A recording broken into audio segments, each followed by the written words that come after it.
ओम शांति। 26 अगस्त 2024 प्रातः मुरली ओम शांति बाप दादा मधुबन। आज प्यारे बाबा ने सुनाया, मीठे बच्चे बड़ा बाबा तुम बड़े आदमियों को ज़्यादा मेहनत नहीं देते, सिर्फ 2 अक्षर याद करो, अल्फ और बे। मीठे बच्चे बड़ा बाबा तुम बड़े आदमियों को ज़्यादा मेहनत नहीं देते, सिर्फ 2 अक्षर याद करो, अल्फ और बे। आज की मुरली से बाबा ने प्रश्न किया है, रूहानी बाप का मुख्य कर्तव्य कौन सा है जिसमें ही बाप को मज़ा आता है। रूहानी बाप का मुख्य कर्तव्य कौन सा है जिसमें ही बाप को मज़ा आता है। उत्तर में बाबा ने बताया, रूहानी बाप का मुख्य कर्तव्य है पतितों को पावन बनाना। बाप को पावन बनाने में ही बहुत मज़ा आता है। बाप आते ही हैं बच्चों की सदगति करने, सबको सतो प्रधान बनाने, क्योंकि अब घर जाना है। सिर्फ एक पाठ पक्का करो, हम देह नहीं आत्मा है। इसी पाठ से बाप की याद रहेगी और पावन बनेंगे। बाबा ने कहा यही एक पाठ है जिससे बाप की याद रहेगी और हम पावन बनेंगे। ओम शांति।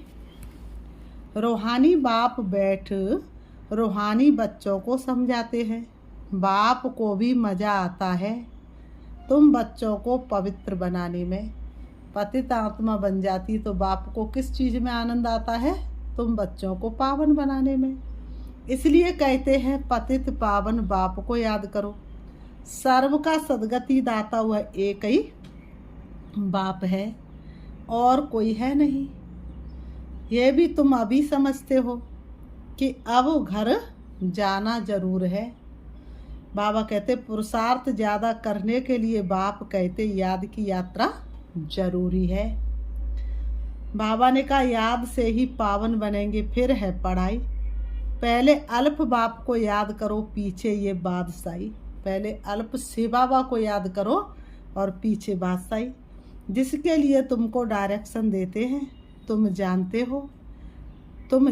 हो 84 जन्म कैसे लेते हैं। सतो प्रधान से तमो प्रधान बनते हैं। सीढ़ी नीचे उतरना होता है, अब फिर सतो प्रधान बनना है। बाबा कहते सीढ़ी नीचे उतरते आए सतयुग से लेके संगम तक, अब तुमको सतो प्रधान बनना है। अब नया सवेरा लाने को भारत में शिव आए हैं, तो अब नया सवेरा आने वाला अर्थात सतयुग आने वाला है। तो बाबा कहते हैं अब फिर सतो प्रधान बनना है। सतयुग है पावन दुनिया, वहाँ एक भी पतित नहीं। सतयुग में ये बातें होती नहीं। मूल बात है पावन बनने की। पवित्रता के हे मंत्रदाता, हम पर तुम्हारे एहसान लाखों। दुनिया में कोई पवित्रता की बात कर भी ना सके। भगवान ने आकर के इतना ऊंचा पाठ पवित्रता का पढ़ाया। अभी तो पवित्र बनो, तब ही नई दुनिया में आएंगे और राज्य करने के लायक बनेंगे। सबको पावन बनना ही है, वहाँ पतित होते ही नहीं। सतयुग में पतित होते ही नहीं, परम धाम में पतित होते ही नहीं। जो अभी सतो प्रधान बनने का पुरुषार्थ करते हैं वही पावन दुनिया के मालिक बनेंगे। मूल बात ही एक है, बाप को याद करने से सतो प्रधान बनना है। बाप कोई ज़्यादा मेहनत नहीं देते। शिव बाबा तुम बच्चों को कोई ज़्यादा मेहनत नहीं देते, सिर्फ कहते हैं अपने को आत्मा समझो। बार बार कहते हैं पहले ये पाठ पक्का करो, हम देह नहीं हम आत्मा हैं बस। बड़े आदमी जास्ती नहीं पढ़ते हैं, 2 अक्षर में ही सुना देते हैं। बड़े आदमी को तकलीफ नहीं दी जाती है। तुम जानते हो सतो प्रधान से तमो प्रधान बनने में कितने जन्म लगे हैं। 63 जन्म नहीं कहेंगे, 84 जन्म लगे हैं। ये तो निश्चय है ना, हम सतो प्रधान थे, स्वर्गवासी अर्थात सुखधाम के मालिक थे। सुखधाम था जिसको आदि सनातन देवी देवता धर्म कहा जाता है। थे वह भी मनुष्य, सिर्फ दैवी गुण वाले थे। इस समय है आसुरी गुण वाले मनुष्य। इस समय सब कैसे है? आसुरी गुणों वाले। ये तो शास्त्रों में लिख दिया है कि असुरों और देवताओं की युद्ध लगी। तब बाबा ने कहा तब देवताओं का राज्य स्थापन हुआ। ये तो बाप समझाते हैं। तुम पहले असुर थे, बाप ने आकर ब्राह्मण बनाए, ब्राह्मण से देवता बनाने की युक्ति बताई है। बाकी असुरों और देवताओं की लड़ाई की तो बात ही नहीं। देवताओं के लिए कहा जाता अहिंसा परमो धर्म। देवता कभी लड़ाई थोड़े ही करते हैं। बाबा ने कहा देवता कभी लड़ाई थोड़े ही नहीं करते हैं। हिंसा की बात हो न सके। सतयुग में दैवी राज्य में लड़ाई कहाँ से आई? सतयुग के देवता यहाँ आकर असुरों से लड़ेंगे या असुर वहाँ देवताओं के पास जाकर लड़ेंगे? बाबा ने कहा ऐसा तो हो नहीं सकता। देवता लड़ रहे हैं तो फिर देवता किस बात के? हो नहीं सकता। यह है पुरानी दुनिया, वह है नई दुनिया, फिर लड़ाई कैसे हो सकती है? भक्ति मार्ग में तो मनुष्य जो सुनते हैं, जैसा जिसने सुनाया उसी को सत सत करते रहते हैं। एक भी बात अपने दिमाग से सही और गलत का निर्णय लेते नहीं हैं। कोई की बुद्धि, बाबा ने कहा कोई की बुद्धि नहीं चलती है, बिल्कुल ही पत्थर बुद्धि है। इसलिए कहते पत्थरों को पूछते पूछते पत्थर बुद्धि बन जाते। कलयुग में पत्थर बुद्धि, सतयुग में पारस बुद्धि होते हैं। राज्य ही है पार्श्वनाथ का, यहाँ तो राज्य है नहीं। द्वापर युग के राजाएं भी अपवित्र थे। रतन जड़त ताज था, लाइट का ताज नहीं। द्वापर युग में धन तो था, रतन जड़त ताज तो था, लेकिन लाइट का ताज नहीं था। बाबा ने कहा अर्थात पवित्रता नहीं थी। वहाँ सब पवित्र थे। इसका मतलब ये नहीं कि लाइट कोई वैसे ऊपर खड़ी रहती है, नहीं। चित्र में पवित्रता की निशानी लाइट दिखाई है। मैंने कहा ऐसे नहीं कि लाइट कोई ऊपर से आ रही हो, लेकिन चित्र में लाइट की निशानी दिखाई। देखते ना लक्ष्मी नारायण के चित्र में कितना ओरा दिखाते हैं। इस समय तुम भी पवित्र बनते हो। तुम्हारी लाइट कहाँ है ये तुम जानते हो। बाप से योग रख पवित्र बनते हैं, वहाँ बेकार का नाम नहीं। बेकारी रावण राज्य ही खत्म हो जाता है। यहाँ रावण दिखाते ये सिद्ध करने के लिए कि अभी रावण का राज्य है। यहाँ पर रावण को दिखाते, रावण को जलाते हैं, मारते हैं।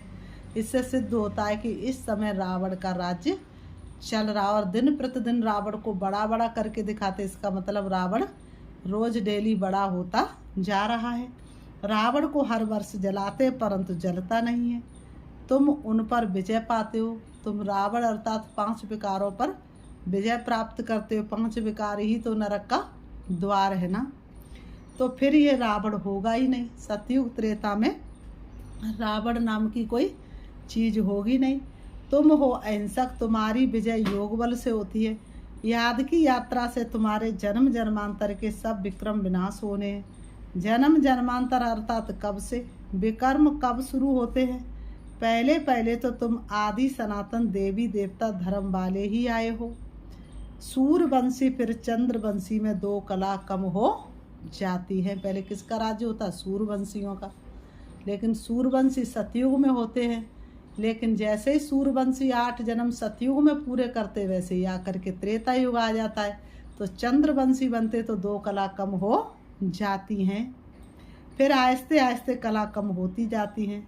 अब मूल बात है बाप को याद कर सतो प्रधान बनना है। जो कल्प पहले सतो प्रधान बने थे वही बनेंगे, आते रहेंगे। नंबरवार तो होते हैं, फिर ड्रामा अनुसार जब आएंगे तो भी नंबरवार ऐसे ही आएंगे, आकर जन्म लेंगे।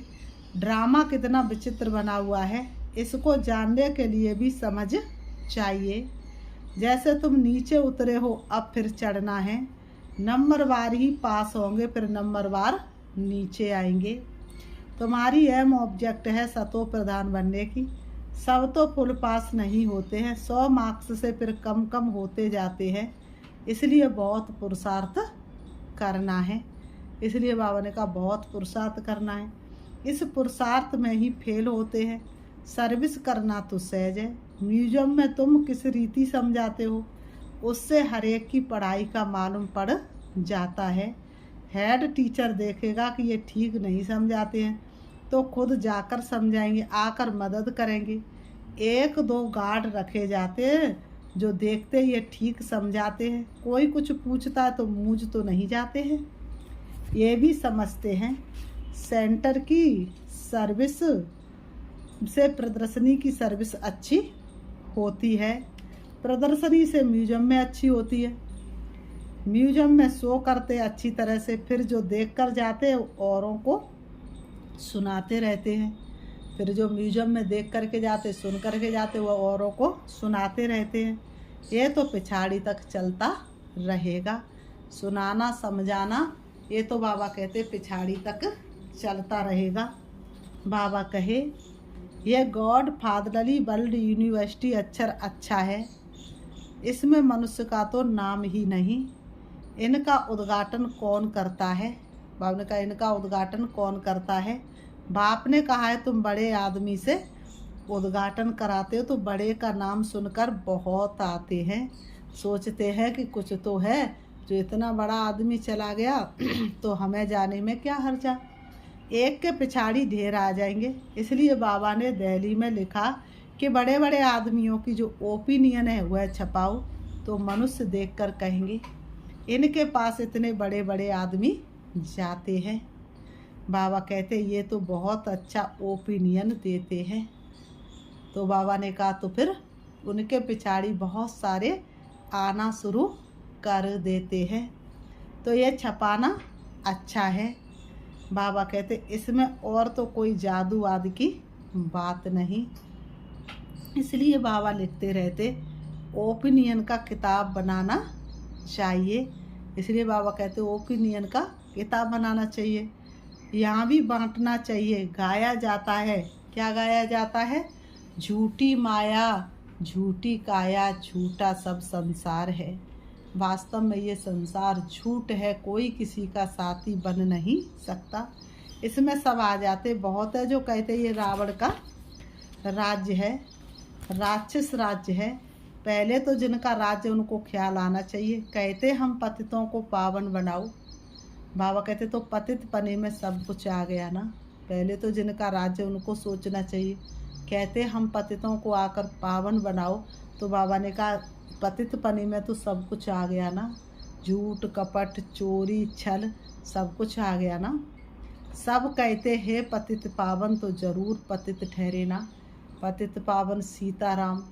तो बाबा ने कहा अर्थ को भूलने के कारण ही तो पतित बने हैं ना। तो कहते तो सभी है, एक तो नहीं कहता है ना, सभी कहते हैं ना। तो इसका मतलब सब पतित आरती में तो सभी यही गाते हैं ना, विषय विकार मिटाओ पाप हरो देवा। तो इसका मतलब सबके अंदर विषय विकार भरपूर हो चुके हैं ना। लेकिन छोड़ने की जब बात आती है तो छोड़ते नहीं। बाबा कहते तुमने ये चित्र भी राइट बनाया है कि पतित पावन परमपिता परमात्मा है। यह सब नदी नाले अमृतसर में भी तालाब है। पानी सारा मैला हो जाता है, उसको वो लोग अमृत का तालाब समझते हैं। बड़े बड़े राजे लोग अमृत समझ तालाब साफ करते हैं, इसलिए नाम ही रखा है अमृतसर। बाबा कहते अब अमृत तो गंगा जी को भी कहते हैं, तालाब को भी अमृतसर कहते हैं, तो गंगा जी को भी अमृतसर कहते हैं। अब बताओ किस बात पर टिकते नहीं हैं। पानी इतना गंदा हो जाता है। बाबा ने कहा अब अमृत तो गंगा जी को भी कहते, पानी इतना गंदा हो जाता है बात मत पूछो। बाबा का इन नदियों आदि में स्नान किया हुआ है। कौन से बाबा का? ब्रह्मा बाबा का। बहुत गंदा पानी होता है, फिर मिट्टी उठाकर लगाते हैं। बाबा अनुभवी है ना। बाबा कहते शरीर भी पुराना अनुभवी लिया है, इन जैसा अनुभवी कोई होगा नहीं। बड़े बड़े वायसराय किंग्स आदि से भी मुलाकात करने का अनुभव था। ज्वार बाजरी भी बेचते थे। कौन? ब्रह्मा बाबा। बस 4-6 आना कमाया तो खुश हो जाते थे बचपन में। अब तो देखो कहाँ गए। गावड़े का छोरा फिर क्या बनते हैं। बाबा ने कहा गावड़े का छोरा फिर क्या बनते हैं। बाप भी कहते मैं साधारण तन में आता हूँ, ये अपने जन्मों को नहीं जानते। कैसे 84 जन्म ले पिछाड़ी में छोरा बना, ये बाप बैठ समझाते हैं। चरित्र न श्री कृष्ण के है न कंस के है। मटकी फोड़ना आदि ये सब तो श्री कृष्ण के चरित्र हो नहीं सकते। मटकी फोड़ना ये कोई चरित्र है क्या? चीर चुराना, मटकी फोड़ना। बाबा ने कहा ये कोई चरित्र में आता है क्या? तो बाबा ने कहा बाप देखो कितना सिंपल बताते, मीठे मीठे बच्चों, उठते बैठते तुम सिर्फ माँ में कम याद करो। मैं ऊंचे तो ऊंच सभी आत्माओं का बाप हूँ। तुम जानते हम सब ब्रदर्स हैं, वह बाप है। हम सभी ब्रदर्स एक बाप को याद करते हैं। वह तो हे भगवान हे ईश्वर कहते, परंतु जानते कुछ भी नहीं। वह तो हे भगवान हे ईश्वर कहते, लेकिन यथार्थ बात तो जानते नहीं। बाप ने अभी परिचय दिया है। ड्रामा के प्लान अनुसार इनको गीता का युग कहा जाता है, क्योंकि बाप आकर ज्ञान सुनाते हैं जिससे ऊंच बनते हो। आत्मा भी शरीर धारण कर फिर वाच करती है। बाप को भी दिव्य अलौकिक कर्तव्य करना तो शरीर का आधार लेते हैं। बिना शरीर का आधार लिए वह दिव्य और अलौकिक कर्म कैसे कर सकते हैं? आधा कल्प मनुष्य दुखी होते तो फिर बुलाते हैं। बाप कल्प में एक ही बार आते हैं, तुम तो बार बार पार्ट बजाते हो। आदि सनातन है देवी देवता धर्म, वह फाउंडेशन है नहीं। उनके बाकी सिर्फ चित्र रह गए हैं। तो बाप भी कहते तुमको ये लक्ष्मी नारायण बनना है। एम ऑब्जेक्ट तो सामने खड़ा है। ये है आदि सनातन देवी देवता धर्म। बाकी हिंदू धर्म तो कोई है धर्म ही नहीं है। हिंदू तो हिंदुस्तान का नाम है। जैसे सन्यासी ब्रह्म अर्थात रहने के स्थान को भगवान कह देते हैं, वैसे ये फिर रहने के स्थान को अपना धर्म कह देते हैं। आदि सनातन कोई हिंदू धर्म थोड़े ही था। हिंदू तो देवताओं के आगे जाकर उनको नमन करते हैं। महिमा गाते जो देवता थे वही हिंदू बन गए। धर्म भ्रष्ट कर्म भ्रष्ट हो गए। बाबा ने कहा सभी क्या हो गए? धर्म भ्रष्ट और कर्म भ्रष्ट हो गए, और सभी धर्म कायम है। ये देवता धर्म ही प्रायः लोप है। आप ही पूजते फिर पुजारी बन देवताओं की पूजा करते हैं। कितना समझाना पड़ता है। श्री कृष्ण के लिए भी कितना समझाते हैं। वह स्वर्ग का पहला प्रिंस है। श्री कृष्ण सतयुग का पहला फर्स्ट प्रिंस है। तो 84 जन्म भी उनसे ही शुरू होंगे। बाप कहते बहुत जन्मों के अंत के भी अंत में मैं प्रवेश करता हूँ, तो उसका ज़रूर हिसाब तो बताएंगे ना। बाबा का तो ज़रूर उसका हिसाब तो बताएंगे ना। ये लक्ष्मी नारायण ही नंबर 1 में आए थे। सबसे शुरुआत किससे हुई? लक्ष्मी नारायण से। तो यही नंबर 1 में आए थे, और यही नंबर लास्ट में जा कर के सबसे ज़्यादा भक्ति शुरू करते हैं। और इनको ही तन में भगवान प्रवेश करके गीता का सत्य ज्ञान सुनाते हैं। तो जो पहले है वही फिर लास्ट में जाएंगे।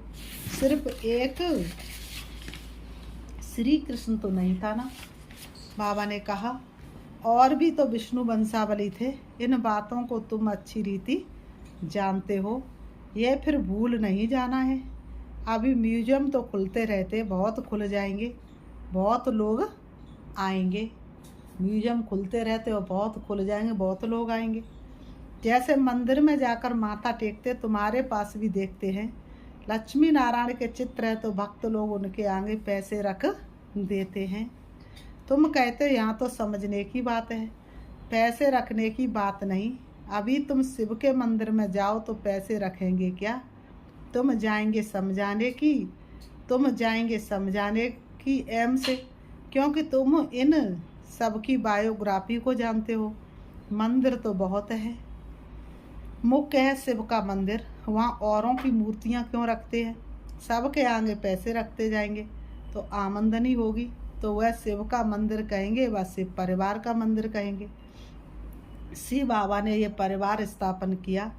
सच्चा परिवार तो तुम ब्राह्मणों का है। शिव बाबा का परिवार तो शालिग्राम है। फिर हम भाई बहन का परिवार बन जाते हैं। पहले भाई भाई थे, फिर बाप आते तो भाई बहन बनते हैं।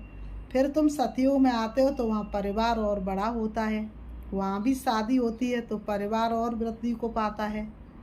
घर आता शांति धाम में रहते तो हम भाई हैं, एक बाप है।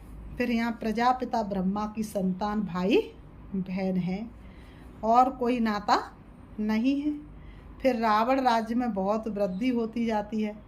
बाप सब राज समझाते रहते हैं, फिर भी कहते मीठे मीठे बच्चों, बाप को याद करो तो जन्म जन्मांतर के पापों का बोझा उतर जाएगा।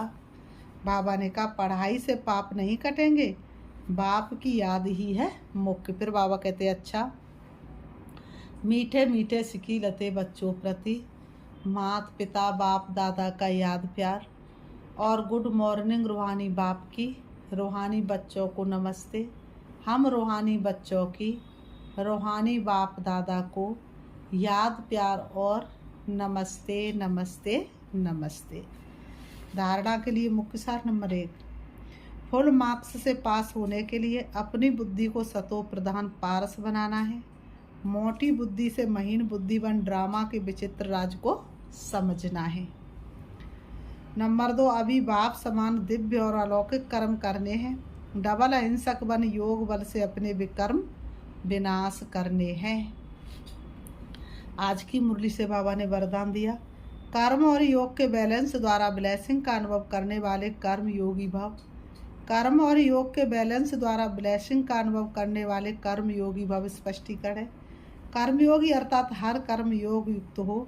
कर्मयोगी आत्मा सदाई कर्म और योग का साथ अर्थात बैलेंस रखने वाली होंगी। कर्म और योग का बैलेंस होने से हर कर्म में बाप द्वारा तो ब्लेसिंग मिलती ही है, लेकिन जिसके भी संबंध संपर्क में आते हैं उनसे भी दुआएं मिलती हैं। कोई अच्छा काम करता है तो दिल से उसके लिए दुआएं निकलती हैं। कोई अच्छा काम करता है तो दिल से उसके लिए क्या निकलती है? दुआएं निकलती हैं कि बहुत अच्छा है, बहुत अच्छा मानना ही दुआएं हैं। आज की मुरली से बाबा ने स्लोगन दिया है, सेकंड में संकल्पों को स्टॉप करने का अभ्यास ही कर्मातीत अवस्था के समीप लाएगा। सेकंड में संकल्पों को स्टॉप करने का अभ्यास ही कर्मातीत अवस्था के समीप लाएगा। अच्छा, ओम शांति। अभी हम अपने मन को एकाग्र करेंगे, देखेंगे अपने आप को आत्मा की दृष्टि से। अपने मन को एक सेकंड में चारों तरफ से हटा लेंगे और टिका लेंगे अपने आप को दोनों भ्रुओं के बीच। भ्रकुटी में चमकती हुई मैं लाइट हूँ, मैं एक सितारा हूँ, सृष्टि रंगमंच पर पाठ बजाने आई हूँ। मैं वास्तव में अवतरित आत्मा हूँ, ना मैं किसी को जानती हूँ, ना कोई मुझे जानता है। परमात्मा कार्य करने के लिए मैं सृष्टि पर अवतरित हुई हूँ। अब देखेंगे कि मैं आत्मा कल्प वृक्ष की जड़ में हूँ। अब कल्प वृक्ष मेरे सिर पर है और मुझ आत्मा से निकलती हुई शक्तिशाली किरणें कल्प वृक्ष की पूरी जड़ों में फैल रही हैं। जड़ों से फिर तना में फैल रही हैं, तना से फिर एक एक डाली में जा रही हैं, डाली से फिर एक एक पत्ते में जा रही है। सारा वृक्ष हरा भरा हो रहा है, सारा वृक्ष गोल्डन बनता जा रहा है। सभी धर्म स्थापकों के चेहरों पर मुस्कुराहट आ रही है। सभी को शक्तियों का अनुभव हो रहा है। वृक्ष फलीभूत होता चला जा रहा है। मुझ आत्मा की शक्तियां सारे वृक्ष को शक्तिशाली बना रही है। एक एक आत्मा